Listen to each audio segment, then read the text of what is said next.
नमस्कार। अगस्ती संहिता वाचन में आप सभी का स्वागत है।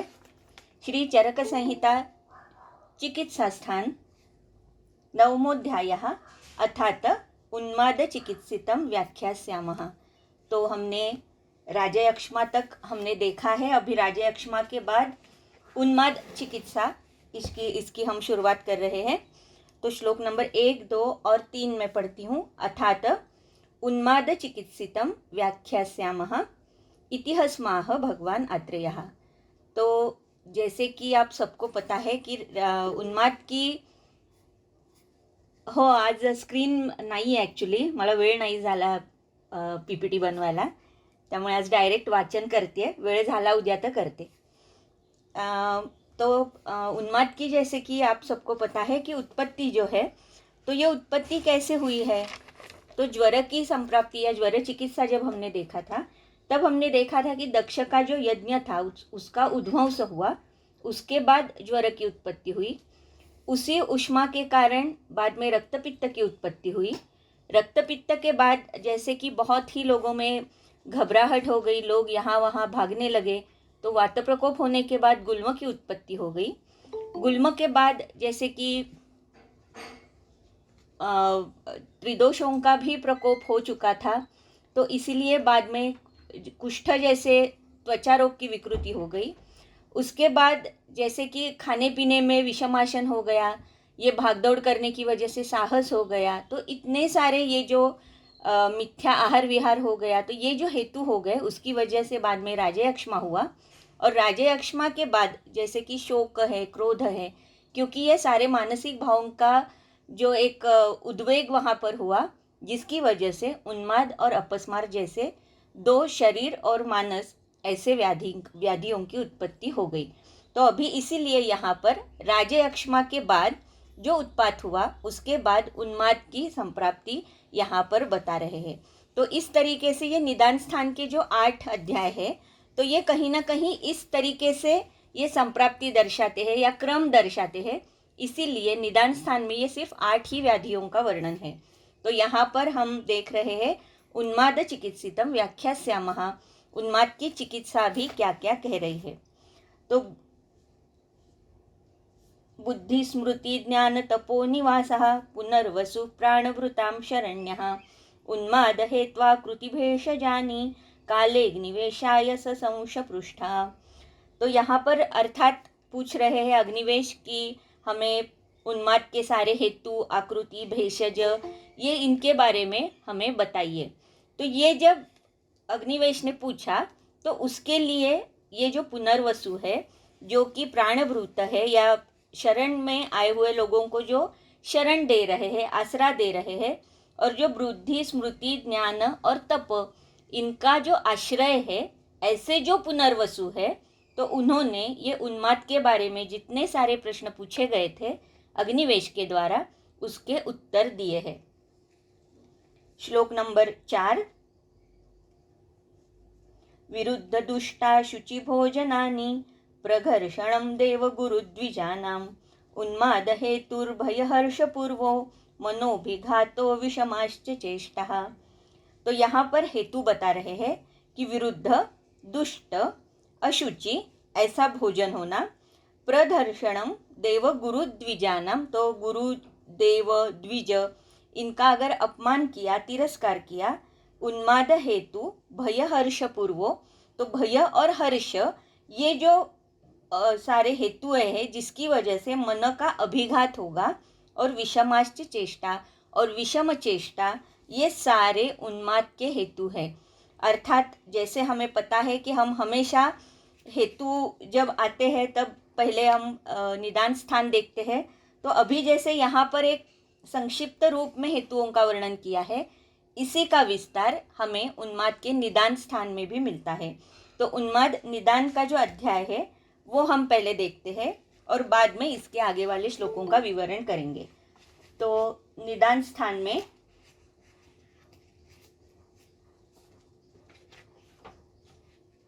निदान स्थान सप्तमोध्यायः, ये जो 7वां अध्याय है निदान स्थान में उन्माद का, तो यहाँ पर हम पहले इसके हेतु देखेंगे। तो इह खलु पंचोन्मादा भवन्ति तद्यथा वात पित्त कफ सन्निपात आगंतु निमित्तः। तो अर्थात 5 संख्या संप्राप्ति बता रहे हैं कि 5 है। कौन कौन से? तो वात पित्त कफ सन्निपात और आगंतु। तो इसका मतलब निज और आगंतु, निज के 4 प्रकार है और आगंतु के 2, आगंतु 1 प्रकार, ऐसे मिलाकर टोटल 5 प्रकार है उन्माद के। तत्र दोष निमित्ताश्चत्वारः। तो दोष निमित्त जो 4 है, 4 है, पुरुषाणाम एवं विधानाम क्षिप्रम अभिनिर्वर्तन्ते तद्यथा, अभी उसके हेतु बता रहे हैं निज के। तद्यथा भीरूणाम उपक्लिष्ट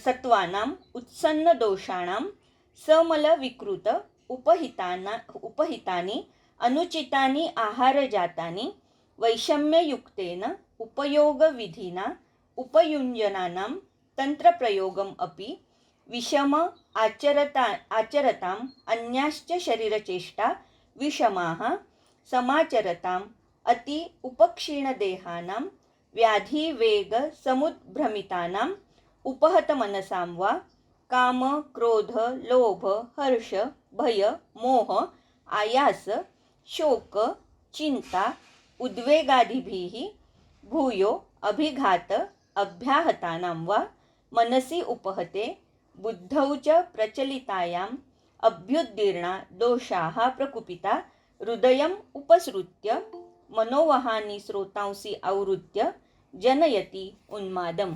तो इतना बड़ा ये जो श्लोक है, यहाँ पर बहुत सारे हेतुओं का वर्णन है। जैसे अभी हमने देखा कि चिकित्सा स्थान में एक श्लोक में ये सारी चीज़ें बता रहे हैं, जहाँ पर निदान स्थान में इतना बड़ा श्लोक देकर इसका ही इलैबोरेशन किया है। तो अगर हम यहाँ पर देखते हैं तो कुछ हेतुएं ऐसे हमें मिल रहे हैं जो कि शारीरिक दोषों का वर्धन या प्रकोप कर रहे हैं। कुछ हेतु ऐसे मिल रहे हैं जो मानस दोषों का उपहनन कर रहे हैं या उनकी विकृति कर रहे हैं, और कुछ हेतुएं ऐसे मिल रहे हैं जो मनोवह स्रोतस में ख वैगुण्य की उत्पत्ति कर रहे हैं। तो इस प्रकार से ये अगर दोषों का वर्णन हम देख रहे हैं तो ये 3 कैटेगरी में हमें इसको डिवाइड करना होगा। तो पहले जो सारे दोष है, जैसे कि भीरूणाम उपक्लिष्ट सत्वानाम, तो एक तो यहाँ पर कह रहे हैं कि पहले ही वो जो व्यक्ति है, वो जो रुग्ण है, वो अगर भीरू है जिसका सत्व बहुत ही कम है और जहाँ पर रज और तमक की वृद्धि हो चुकी है। तो यहाँ पर अगर आप टीका में देखते हो तो समझ में आएगा, उपक्लिष्ट सत्वानाम इति रजस्तमोभ्याम उपहत चेतसाम। तो जो यहाँ पर भीरूणाम उपक्लिष्ट सत्वानाम ऐसे जो कह रहे हैं, तो अर्थात कि भीरू है रुग्ण और उपक्लिष्ट सत्व है। उपक्लिष्ट सत्व इसका मतलब है रज और तम, इसकी वृद्धि हो चुकी है और सत्व गुण कम हो गया है। तो ऐसा अगर रुग्ण है तो उसमें बाकी के अगर ये जो सारे हमें दिख रहे हैं कि उत्सन्न दोषाणाम समल विकृत उपहितानि अनुचितानि आहार जातानि, तो अनुचित आहार वैषम्य युक्तेन, अर्थात विषम युक्त या विषमासन हम कह सकते हैं, जिसमें अध्यशन है, विषमासन है। तो ये सारे जो अशन के जो प्रकार है ये अगर उसमें आ रहे हैं तो वैषम्य युक्तेन उपयोग विधिना उपयुञ्जानाम। तो यहाँ पर जो आहार विधि विशेषायतन जो कहे गए हैं वो अगर अच्छे से नहीं फॉलो हो रहे हैं तो उसकी वजह से भी दोषों का प्रकोप है। आहार जाता उञ्जानाम तंत्र प्रयोगम अपि, और यहाँ पर तंत्र प्रयोगम अपि इसका मतलब जो शरीर के जो नियम है सारे, उसका भी अगर फॉलो नहीं हो रहा है। विषम आचरतानाम अन्याश्च शरीर चेष्टा विषमः, तो शरीर चेष्टा विषमा ये हमने बहुत बार ये हेतु के स्वरूप में देखा है, लेकिन यहाँ पर डायरेक्टली उन्माद का हेतु यानी चिकित्सा स्थान में भी भले ही बहुत ही थोड़े से हेतुओं का वर्णन है, लेकिन वहाँ पर भी विषमाश्च चेष्टा ये एक हेतु बताया है। तो विषमाश्च चेष्टा ये कितना बड़ा हेतु है, उसकी व्याप्ति कितनी है, ये यहाँ पर हमें समझ में आ रहा है। तो ये सारे जो हेतुएं दिखाई दे रहे हैं ये सारे कैसे हैं कि शारीर दोषों का वर्धन करने वाले या शारीर दोषों का प्रकोप करने वाले हेतु है, जो कि यानी कि त्रिदोषों का प्रकोप इन सारे हेतुओं की वजह से हो रहा है।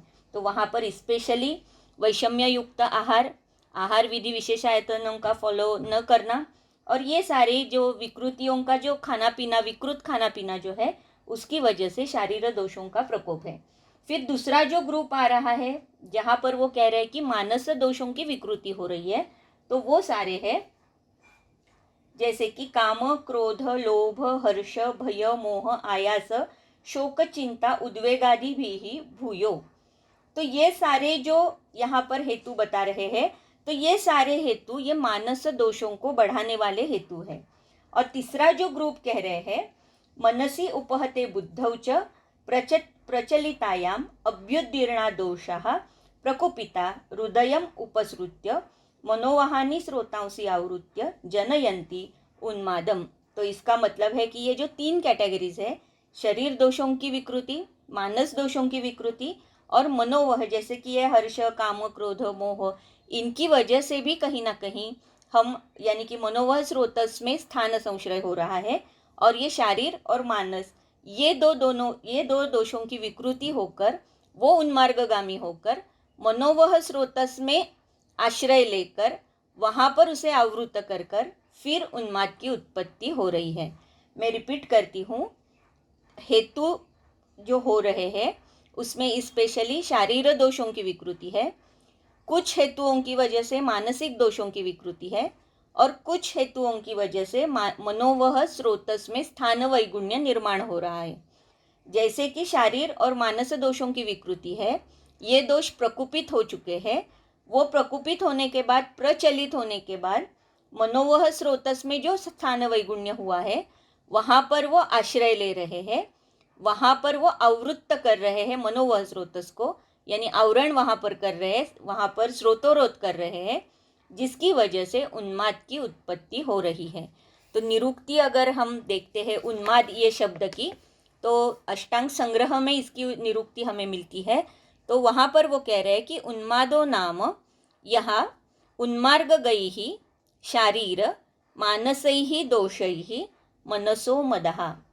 तो इसका मतलब है कि बेसिकली उन्मार्ग दोष हो चुके हैं, जो कि मनोवह स्रोतस में जाकर आवरण कर वहाँ पर उन्माद की उत्पत्ति कर रहे हैं।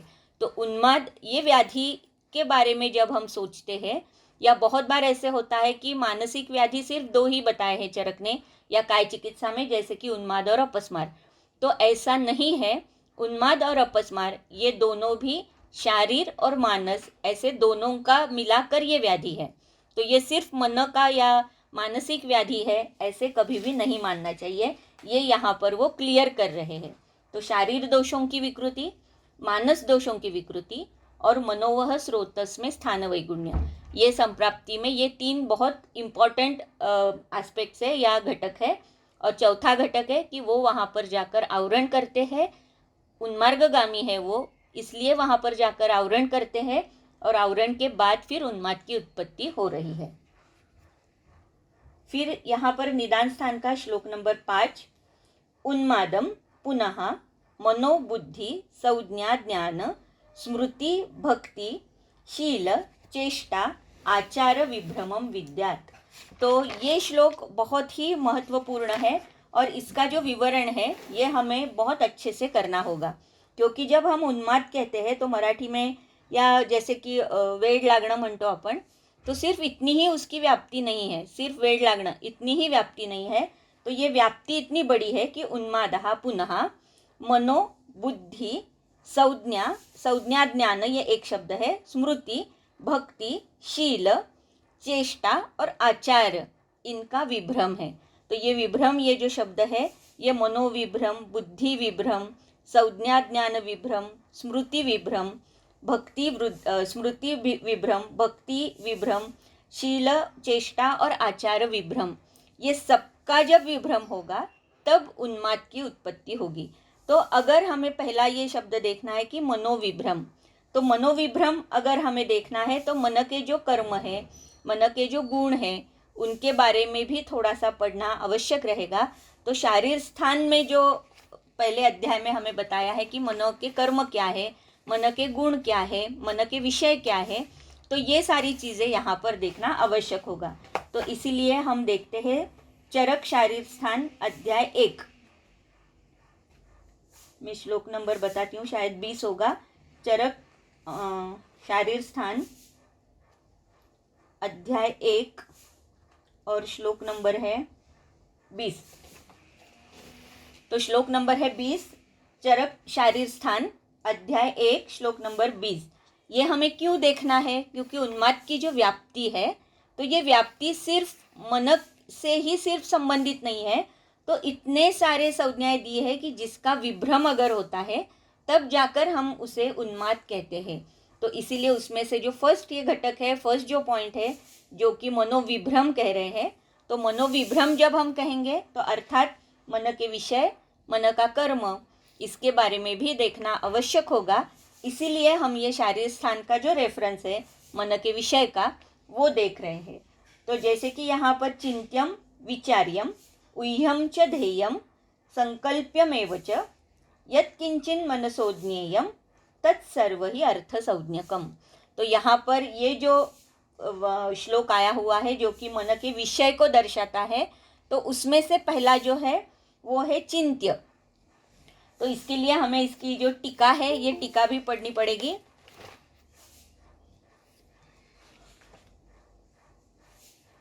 तो उसमें से पहला जो शब्द है वो है चिंत्य। तो वो पहले पढ़ते हैं। चिंत्यम कर्तव्यतया अकर्तव्यतया वा यन मनसा चिंत्यते। तो चिंत्य, इसका मतलब है कि क्या करना है, क्या नहीं करना है, हमारा कर्तव्य क्या है, अकर्तव्य क्या है, इसका मतलब क्या नहीं करना है।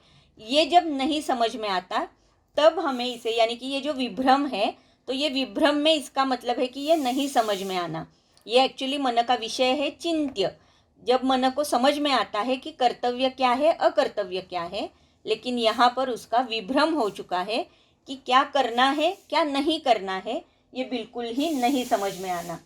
फिर दूसरा है जैसे कि विचार्य। तो विचार्य की टीका नीचे लिखी है, विचार्यम उपपत्ति अनुपपत्तिभ्याम यद विमृश्यते। तो इसका मतलब है कि इसका जो भी कर्म हम कर रहे हैं, इसका परिणाम स्वरूप क्या होने वाला है, ये जब नहीं समझता मन को, तब हम उसे मन विभ्रम कहते हैं। तो मन विभ्रम में पहला पॉइंट था चिंत्य, दूसरा पॉइंट था विचार्य, फिर तीसरा है ऊह्य। तो ऊह्यम च यत्, ऊह्य की भी टीका देखिए, ऊह्यम च यत् संभावनया ऊह्यते एवं एतद् भविष्यति। अर्थात हमें ये सारी चीज़ें हमने जब शारीर स्थान पढ़ा था तब मेत्रे सर ने बहुत अच्छे से पढ़ाया है, लेकिन अभी उन्माद के संदर्भ में फिर से ये श्लोक आया है, इसीलिए हम एटलीस्ट हर एक शब्द का, उसका अर्थ, उसकी टीका और उसका विभ्रम यानी क्या हो सकता है, इसके बारे में हम पढ़ रहे हैं। तो इसीलिए यहाँ पर ये जो तीसरा पॉइंट है वो है ऊह्य। तो ऊह्यम च यत् संभावनया ऊह्यते एवं एतद् भविष्यति इति। तो जैसे हमने देखा कि विचार्य में भी परिणाम के बारे में हम सोच रहे हैं, उसी तरीके से यहाँ पर ऊह्य में भी जो परिणाम के जो संभावनाएं हैं, परिणाम के बाद जो जो भी उसकी संभावना होगी, उसके बारे में कुछ भी नहीं समझ में आना और कृति कर देना, इसे हम कहते हैं ऊह्य। यानी कि जो भी परिणाम होगा, उस परिणाम के बाद उसका भी कुछ न कुछ तो परिणाम होगा, तो वो जो संभाव्य परिणाम है उसके बारे में बिल्कुल नहीं सोचना। भविष्य में क्या होगा, हमारी एक कृति की वजह से कुछ परिणाम तात्कालिक होगा, कुछ परिणाम उसके बाद में हमें दिखाई देगा। तो ये बाद में भविष्य में आने वाला जो परिणाम है उसके बारे में कुछ भी नहीं समझ में आना, इसे हम कहते हैं ऊह्य।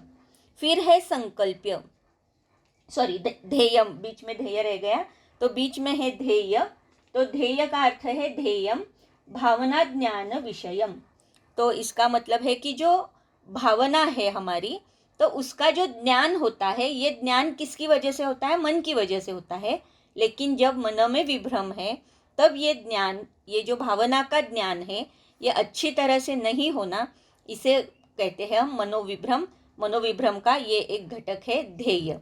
तो ध्येय मराठी में जिसे हम कहते हैं कि एम या टारगेट, उसका यहाँ पर कुछ भी संबंध नहीं है।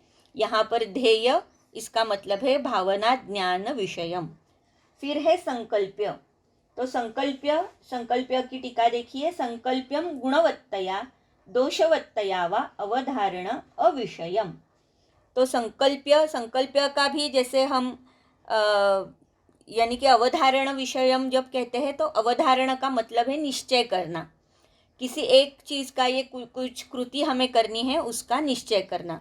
तो गुण और दोष इसके बारे में हमें एक निश्चिति होती है कि ये अच्छा है ये बुरा है, लेकिन जब मनोविभ्रम हो जाता है तब ये गुण दोषों के बारे में जो भी निश्चय है ये निश्चय मन नहीं कर पाता।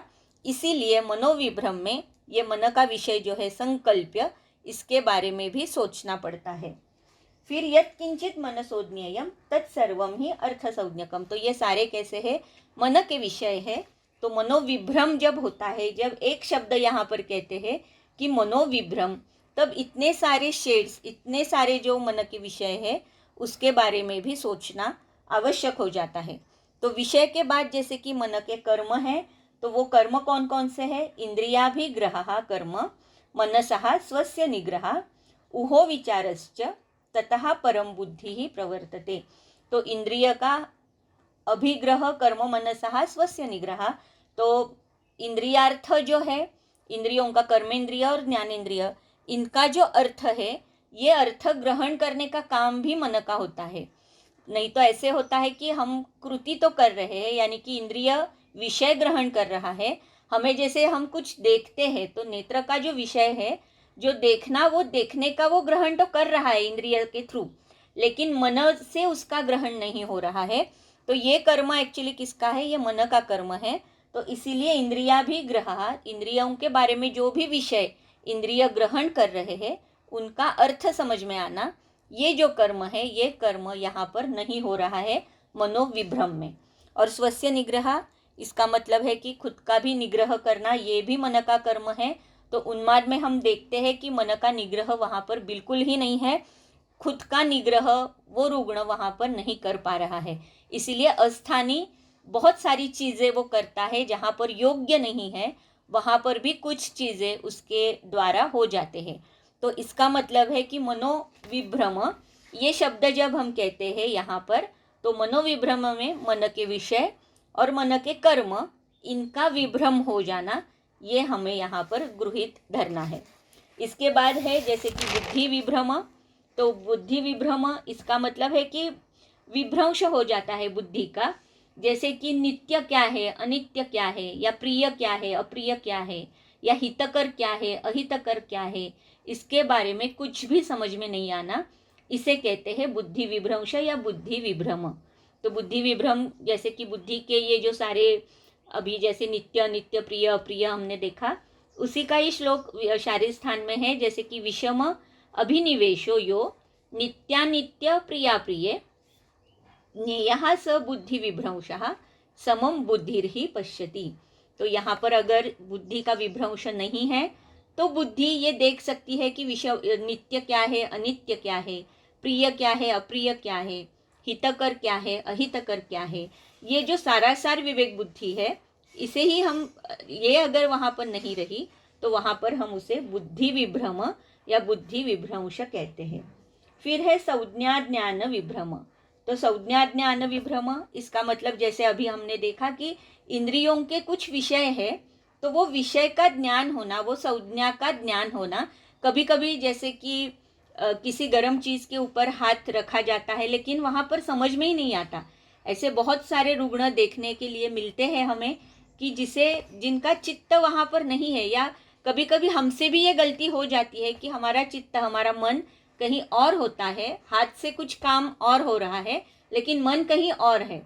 तो अगर वो संज्ञा का ज्ञान हमें नहीं हो रहा है, जैसे कि गर्म है, ठंडा है, इसका ज्ञान हमें नहीं होता, इसे कहते हैं कि संज्ञा ज्ञान विभ्रम। फिर है उसके बाद स्मृति विभ्रम।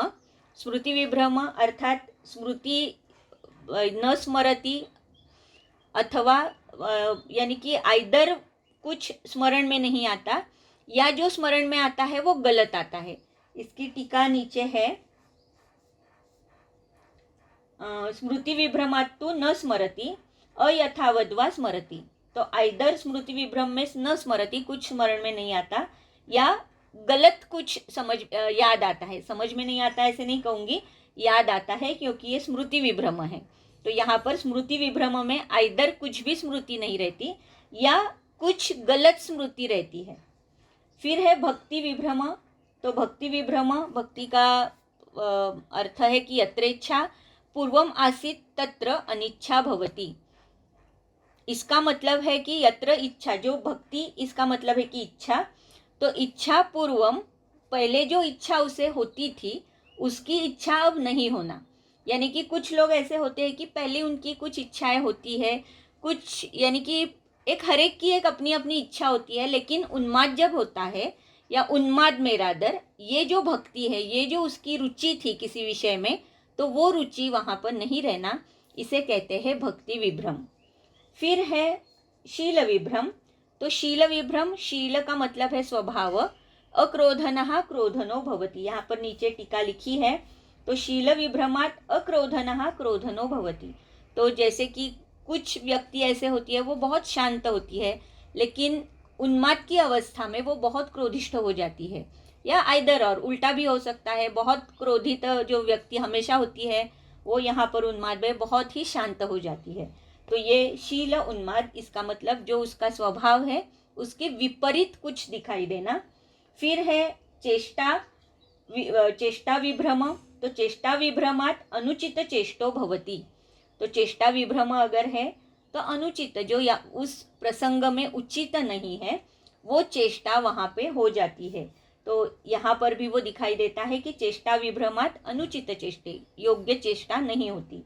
आचार विभ्रम, आचारः शास्त्र शिक्षाकृतो व्यवहारः। तो यहाँ पर आचार का मतलब है कि शास्त्र शिक्षाकृतो व्यवहार, जो शास्त्र ने बताया है व्यवहार, वो नहीं करना, इसे हम कहते हैं कि आचार विभ्रम। तद विभ्रमात् अशौचात् आचरति। यहाँ पर एक उदाहरण के तौर में लिखा है, जैसे हमें शास्त्र ने कहा है कि शुचि होना आवश्यक है या शौच होना आवश्यक है, लेकिन जब उन्माद की अवस्था आ जाती है, तब ये जो आचार है, ये शास्त्र सम्मत, ये जो सारे नियम है, ये जो सारे व्यवहार है, ये सारे व्यवहार वहाँ पर नहीं होते, इसीलिए इसे हम कहते हैं आचार विभ्रम। तो इस तरीके से यहाँ पर उन्माद जब हम कहते हैं, तो मन का विभ्रम, बुद्धि का विभ्रम, संज्ञा ज्ञान का विभ्रम, स्मृति का विभ्रम, भक्ति का विभ्रम, शील का विभ्रम, चेष्टा का विभ्रम और आचार का विभ्रम, इस तरीके से इतने सारे एस्पेक्ट्स यहाँ पर अपेक्षित है। तो इसीलिए जैसे कि डिमेंशिया जैसे कुछ पेशेंट्स हमारे सामने आते हैं, अल्जाइमर जैसे कुछ पेशेंट्स आते हैं, सिजोफ्रेनिया के कुछ पेशेंट्स हमारे सामने आते हैं, तब हम उसे सिर्फ मानसिक व्याधि ऐसे ना कहते हुए उसमें शारीर और मानस ऐसे दोनों का विचार हमें करना होता है। क्योंकि आगे जब हम लक्षण देखेंगे, तब जब हम कहते हैं कि अस्थानी कुछ यहाँ पर चेष्टा है या कुछ व्यवहार करना, तो जैसे कि डिमेंशिया के पेशेंट्स मैंने देखे हैं, तो डिमेंशिया के पेशेंट, यानी मैंने ये खुद देखा है कि वो एक व्यक्ति, उसका धावा मराठी कहते हैं जिसे, धावा मरने के बाद जो एक रिचुअल होता है, तो तब वो व्यक्ति वहाँ पर गई थी, और वहाँ जाने के बाद यानी कि वो डिमेंशिया में थी, उसने जानबूझकर ये नहीं कहा, लेकिन उसने वहाँ पर जाकर कहा कि अच्छा हुआ सब लोग इसी यहाँ पर मिल गए, अच्छा लगा, हमारा एक गेट टुगेदर हो गया। तो ये अस्थानी ये वक्तव्य था। एक्चुअली वो गेट टुगेदर नहीं था ना, वो धावे का जो प्रोग्राम था वहाँ पर सारे लोग आए थे और बहुत दुखद घटना वहाँ पर हुई थी, लेकिन उस रुग्ण ने, डिमेंशिया था उसे कुछ भी ये समझ में नहीं आ रहा था कि वो क्या बोल रहा है। तो अस्थानी वक्तव्य ये हो गया, अस्थानी ये चेष्टा उसकी गलत हो गई। तो यहाँ पर ये जो डिमेंशिया है, ये भी हम कहीं ना कहीं इस उन्माद अवस्था में कंसिडर कर सकते हैं। तो ये मेरे कहने का मतलब था कि अस्थानी जब कुछ चीज़ें होती है जहाँ पर वो नहीं होनी चाहिए, वहाँ पर जब वो होती है, तब ये सारी चीज़ें हम उन्माद में कंसिडर कर सकते हैं। तो इसीलिए उन्माद ये शब्द की व्याप्ति इतनी बड़ी है। तो ऐसे बहुत सारे रुग्ण हमारे आसपास हमें दिखाई देते हैं, या कभी कभार हो सकता है कि हमसे भी कुछ गलती हो जाती है और वो वहाँ पर यानी कि उन्माद जैसे कुछ लक्षण दिखाई दे सकते हैं। तो इसीलिए उन्माद यानी कि वेड़ेपना इतना ही नहीं समझ में लाना है इतनी सारी उसकी व्याप्ति है, इतने सारे उसके शेड्स है, इसके बारे में भी हमें सोचना पड़ेगा। फिर है तस्येमानी पूर्व रूपाणी, श्लोक नंबर 6 निदान स्थान का। तो तस्येमानी पूर्व रूपाणी तद यथा शिरसः शून्यता। मैं सिर्फ ये श्लोक पढ़ती हूँ क्योंकि सारे शब्द बहुत इजी है, सबको समझ में आने वाले हैं और ये फिर से हमें चिकित्सा स्थान में देखना है। लेकिन जैसे ये उन्माद की ये जो व्याप्ति थी, इसके बारे में वहाँ पर बहुत ही संक्षिप्त रूप में लिखा है, इसीलिए हमने फिर से ये निदान स्थान हम देख रहे हैं। तो इसीलिए अभी यहाँ पर ये सिर्फ मैं श्लोक पढ़ती हूँ और बाद में इसका अर्थ वर्ड टू वर्ड देखने की आवश्यकता नहीं है, एक ग्रॉस मीनिंग भी हमें यहाँ पर समझ में आ रहा है। तो शिरसः शून्यता, चक्षुषोः आकुलता, स्वनः कर्णयोः, उच्छ्वासस्य आधिक्यम अर्थात उच्छ्वास का आधिक्य होगा, आस्य संस्रवणम, अनन्नाभिलष, अरोचक, अविपाक। तो ये सारे पूर्व रूप अगर हम देखते हैं तो उसमें कुछ लक्षण हमें शारीरिक दोषों के मिल रहे हैं, कुछ लक्षण हमें मानसिक दोषों के बारे में भी मिल रहे हैं। तो जैसे यहाँ पर अनन्नाभिलषण, अरोचक, अविपाक, ये जैसे कि शारीरिक दोष बढ़े हुए हैं, उनकी विकृति हुई है, तो उसके लिए इतने सारे लक्षण यहाँ पर दिख रहे हैं। रुद्ग्रह, ध्यान, आयास, सम्मोह, उद्वेगश्च अस्थाने। तो जैसे मैंने अभी कहा, ये डिमेंशिया का पेशेंट मैंने देखा था, उसने अस्थानीय कहा, ये सारी चीज़ें कही थी। तो ध्यान, आयास, सम्मोह, उद्वेगश्च अस्थाने, सततम लोमहर्षः, ज्वरश्च अभीक्ष्णम, उन्मत्तचित्तत्वम, उदर्दित्वम। उदर्दित्वम की टीका देखिए नीचे, उदर्दित्वम इति ऊर्ध्वकाय पीड़ितत्वम। तो ऊर्ध्वकाया में कुछ पीड़ा अगर वहाँ पर दिखाई दे रही है तो ऊर्धितत्वम, अर्दित आकृतिकरणम च व्याधेः। अर्दित जैसे कुछ लक्षण वहाँ पर उत्पन्न होते हैं।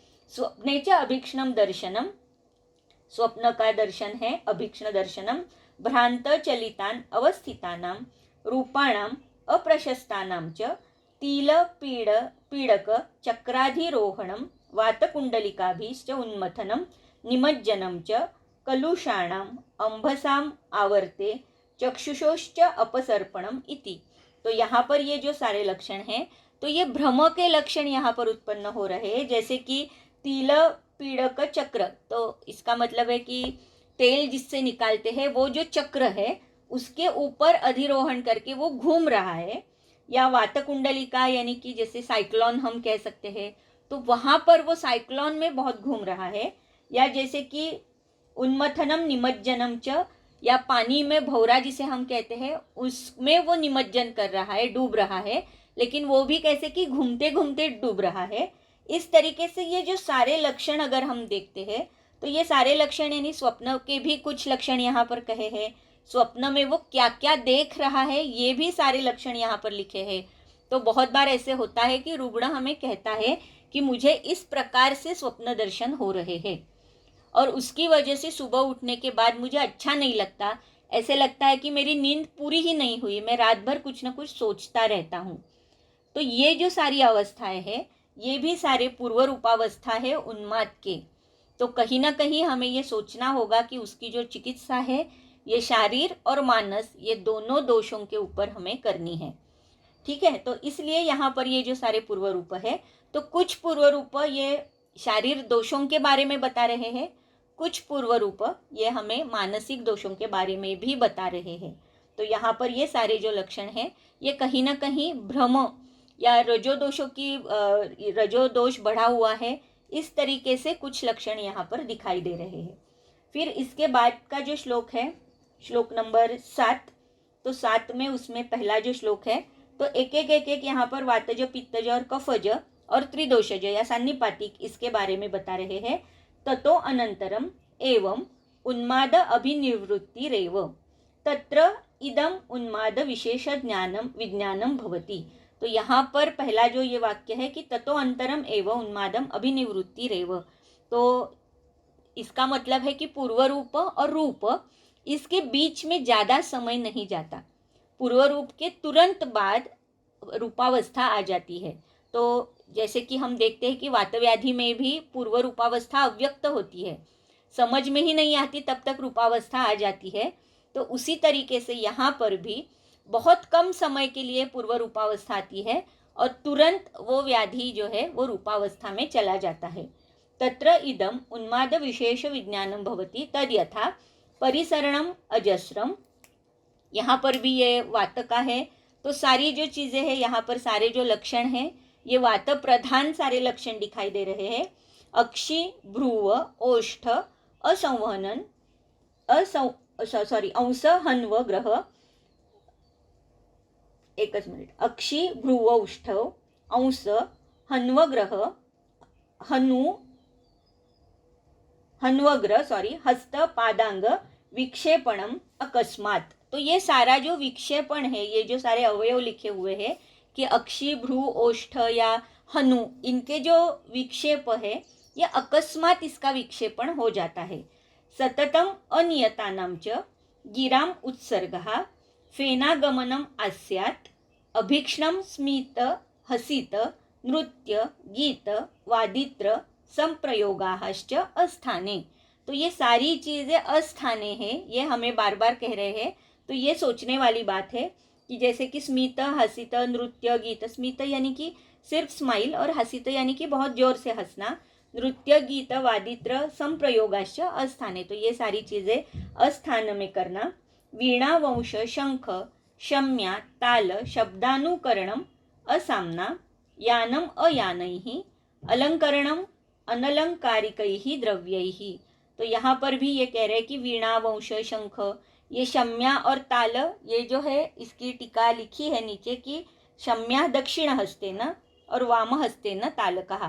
तो जैसे कि दक्षिण हस्त से अगर बजा रहा है तो शम्या, वाम हस्त से अगर बजा रहा है तो वो ताल कहा। इस तरीके से ये शम्या और ताल, ये दो शब्दों का वर्णन किया है। और जैसे कि यानम, अयाने, जो यान नहीं है उसे यान समझकर उसके ऊपर बैठना, या अलंकरणम, अनलंकारिकैः द्रव्यैः, जो अनलंकारी द्रव्य है उससे वो अलंकार समझकर पहन लेना। इस तरीके के लक्षण, यानी कि जैसे कि अगर जूते हैं उसका अगर हार बनाकर गले में वो डाल रहा है तो ये क्या है, ये उन्माद है। जो अलंकार नहीं है उसे अलंकार समझकर पहन लेना। लोभश्च अभ्यवहार्यैः हार्येषु अलब्धेषु लब्धेषु च अवमानस्तीव्र मात्सर्यम च। तो इसका मतलब है कि लोभ है उसे, लोभ इसका मतलब किसी द्रव्य की उसे इच्छा है जो दूसरों के पास है, उसे हम लोभ कहते हैं।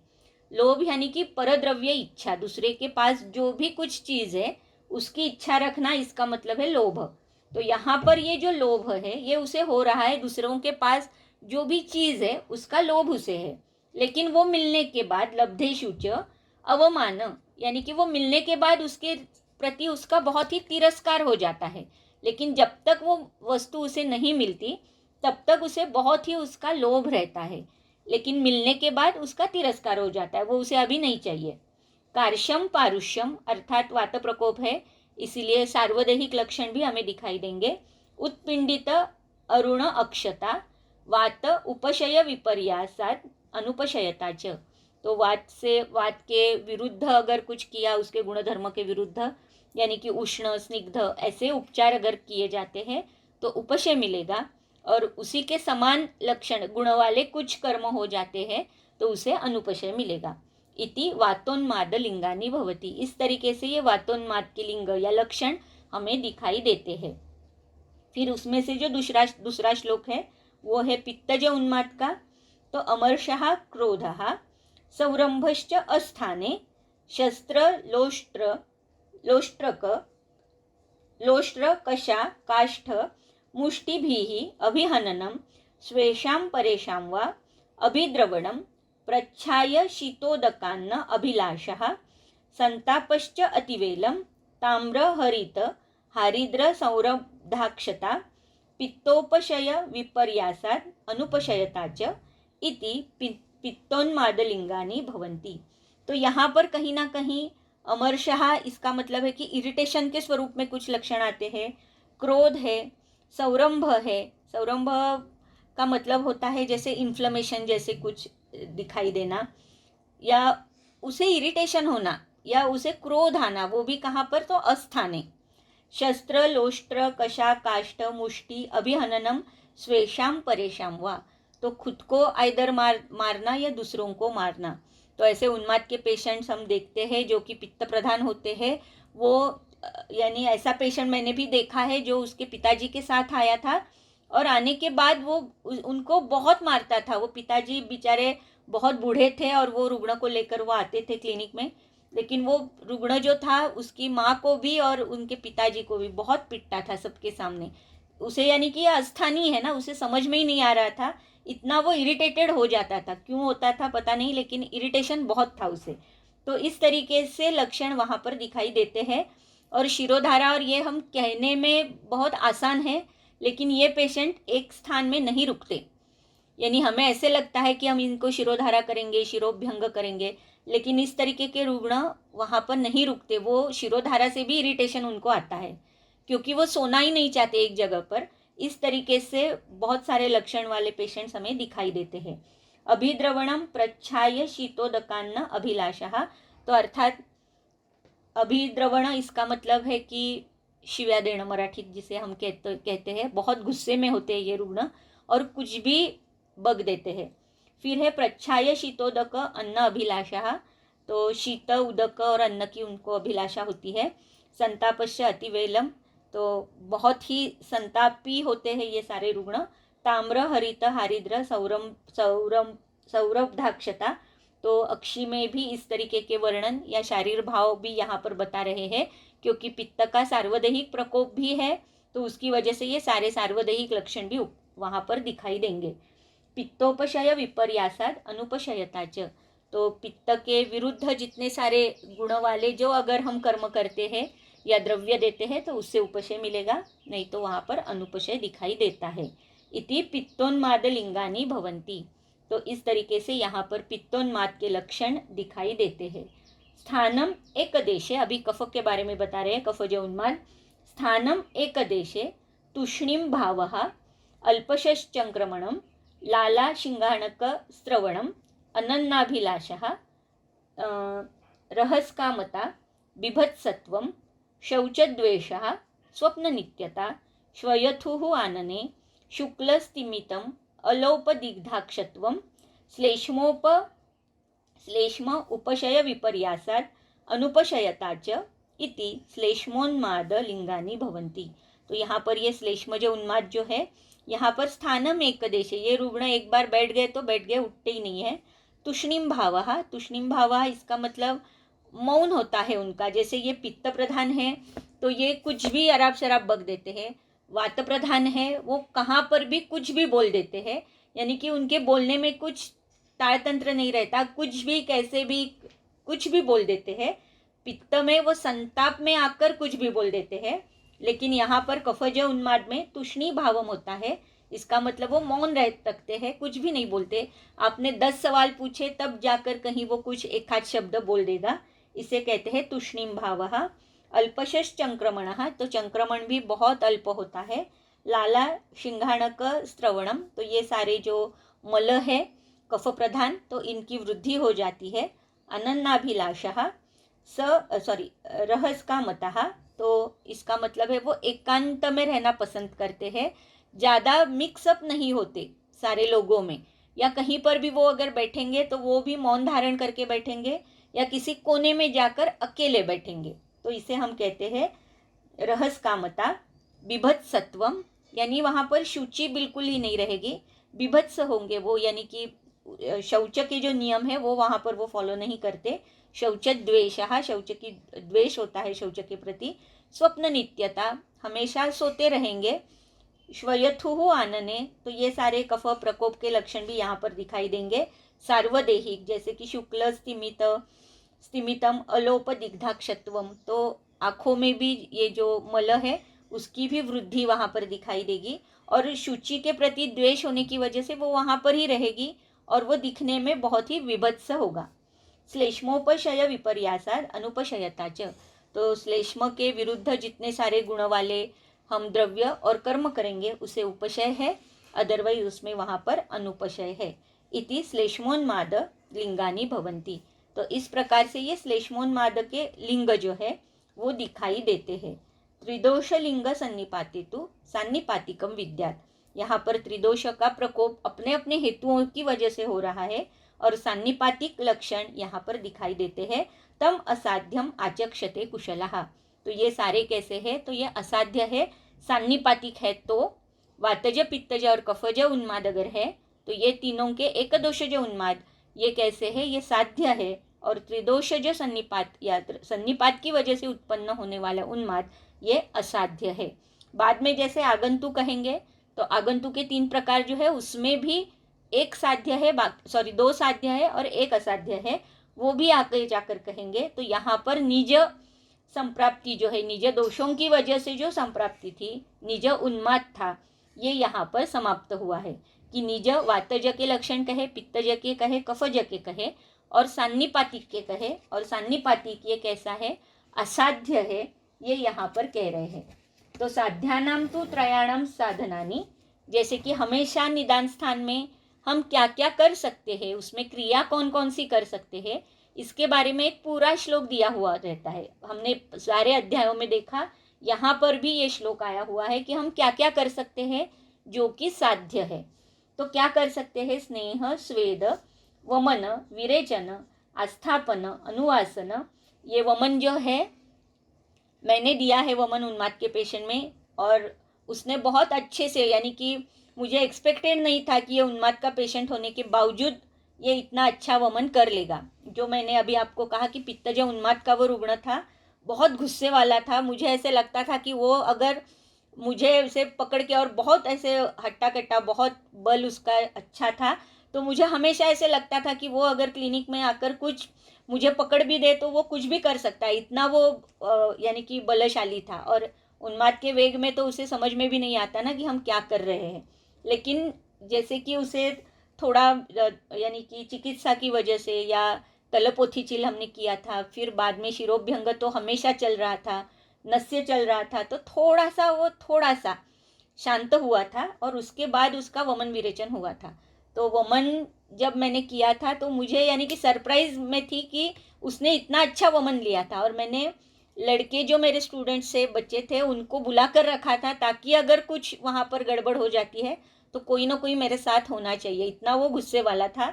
लेकिन वमन उसका बहुत अच्छा हुआ था, और तलपोथीचिल और ये सारा जो पहले किया था, शायद उसकी वजह से वो थोड़ा सा शांत हुआ था, और उसके बाद उसका वमन हुआ था। तो वमन विरेचन, आस्थापन, अनुवासन, उपशमन, नस्तः, कर्म, धूम, धूप, अंजन, अवपीड, प्रधमन, अभ्यंग, प्रदेह, परिषेक, अनुलेपन,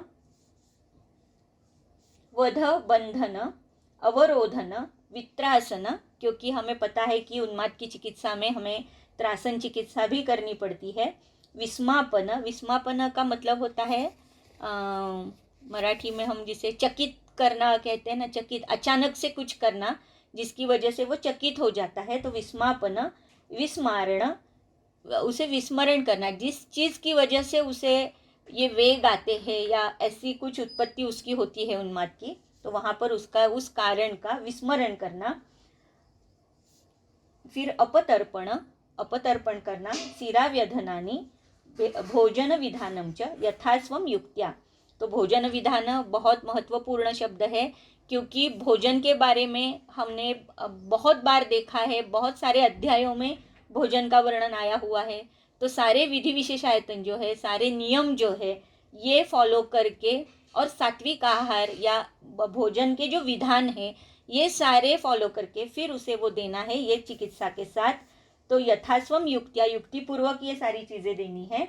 यच्च अन्यदपि किंचित निदान विपरीतम औषधम कार्यम तद अपि स्याद इति। तो इस तरीके से ये जो सारे विपरीत औषध है, निदान के विपरीत, निदान परिवर्जन करना है, तो निदान परिवर्जन के लिए जैसे यहाँ पर कहा है कि विस्मरण, जिस हेतु की वजह से उसे ये उन्माद के लक्षण उत्पन्न हुए हैं उसका विस्मरण करना, या भोजन जो अशुचिता वहाँ पर है वो वहाँ पर नहीं करना, भोजन के विधि सारे फॉलो करना।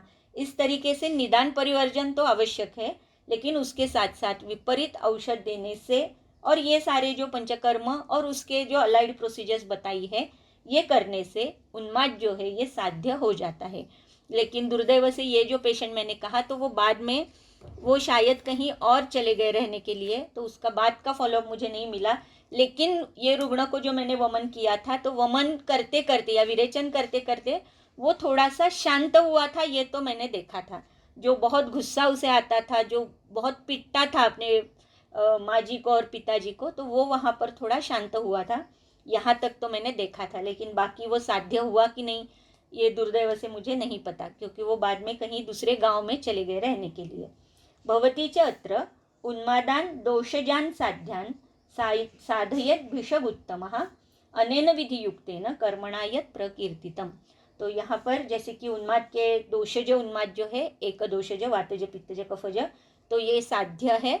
और योग्य चिकित्सा करके यहाँ पर जितनी सारी चिकित्साएं बताई है उनमें से युक्तिपूर्वक योग्य चिकित्सा करके विधि युक्त ऐसे कर्म करके वहाँ पर हम ये दोषज जो उन्माद है ये साध्य कर सकते हैं। बाद में है जैसे श्लोक नंबर 10, यस्तु दोष निमित्तेभ्यः उन्मादेभ्यः समुत्थान पूर्वरूप लिंग वेदना उपशय विशेष समन्वितो भवन्ति उन्मादः तम आगंतुकम आचक्षते। तो अभी यहाँ पर जैसे कि उन्माद के निज के प्रकार बताए गए, अभी आगंतु उन्माद जो है उसके बारे में बता रहे हैं, यानी अधिकरण अभी आगंतु उन्माद का अधिकरण शुरू हो गया है। केचित् पुनः पूर्वकृतं कर्म अप्रशस्तम इच्छन्ति तस्य निमित्तम तस्य च हेतुः प्रज्ञापराध एव इति भगवान पुनर्वसु अत्रेयः। तो यहाँ पर कह रहे हैं कि प्रज्ञापराध यही उसका प्रधान हेतु है, जो कि आगंतु उन्माद का प्रधान हेतु है।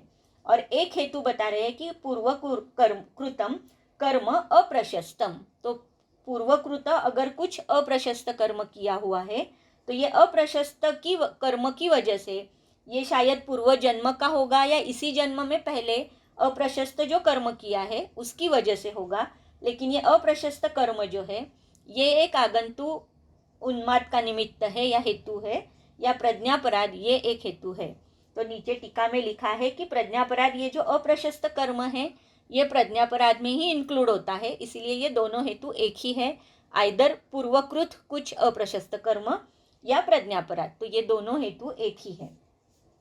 प्रज्ञापराधाद्वयम देवर्षि पितृ गंधर्व यक्ष राक्षस पिशाच गुरु वृद्ध सिद्ध आचार्य पूज्यानम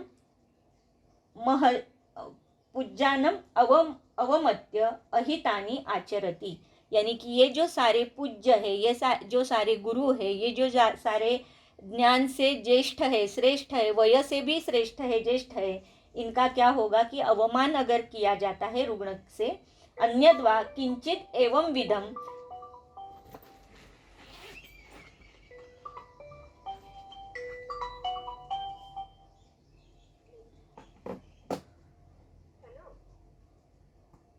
किंचित कहाँ पर थे हम, किंचित एवं विधम कर्म अप्रशस्तम आरभते तम आत्मना हतम उपघ्नन्तो देवादयः कुर्वन्ति उन्मादम। तो अगर इस तरीके से ये देव ऋषि इनका अगर अपमान हो जाता है तो क्या हो जाता है, इनकी वजह से देवादयः कुर्वन्ति उन्मत्तम, तो इनकी वजह से जो उन्माद उत्पन्न होगा उसे हम कहेंगे आगंतु उन्माद। तो इस तरीके से यहाँ पर सिर्फ हेतुओं के बारे में बता रहे हैं कि उन्माद निज कैसे हुआ, आगंतु कैसे हुआ। इसके बाद का जो श्लोक है तो ये भी हमें देखना पड़ेगा, लेकिन ये हम नेक्स्ट लेक्चर में देखेंगे, लेकिन आज पढ़ के रखेंगे। तत्र देवादि प्रकोप निमित्तेन आगंतुक उन्मादेन पुरस्कृतस्य इमानि पूर्वरूपाणि भवन्ति। जैसे निज दोषों के वजह से होने वाला जो उन्माद है उसके पूर्व रूप हमने देखे, उसी तरीके से यहाँ पर आगंतु जो उन्माद है उसकी वजह से उत्पन्न होने वाले ये पूर्व रूप है। तद यथा देव गो ब्राह्मण तपस्विनां हिंसा रुचित्वं कोपनत्वं नृशंस अभिप्रायता अरतिः ओजोवर्णच्छाया बल वपुषाम् उपतप्तिः स्वप्ने च देवादिभिः अभिभर्त्सनं प्रवर्तनं चेति ततो अनंतरम उन्माद अभिनिवृत्ति। तो इस तरीके से यहाँ पर ये पूर्व रूपों के बारे में बता रहे हैं, जिसका हम कल देखेंगे कि ये कैसे पूर्व रूप होते हैं। और ये इसलिए पढ़ना है, ये फिर से चिकित्सा स्थान में आ रहा है, लेकिन निदान स्थान में बहुत ही इलेबोरेटिव फॉर्मेट में ये दिया है, इसीलिए हम निदान स्थान फिर से पढ़ रहे हैं। तो चिकित्सा स्थान भी हम देखने वाले हैं, लेकिन उन्माद के ये जो सारे विषय है कि प्रयोजन है ये आगंतुक के, तो ये भी वहाँ बहुत अच्छे से लिखे हुए हैं। तो इसीलिए कल हम इसके बारे में पढ़ेंगे। तो आज के लिए हम यहीं पे रुक रहे हैं। बहुत बहुत धन्यवाद। मैडम हाँ हेलो। हाँ, बोला बोला।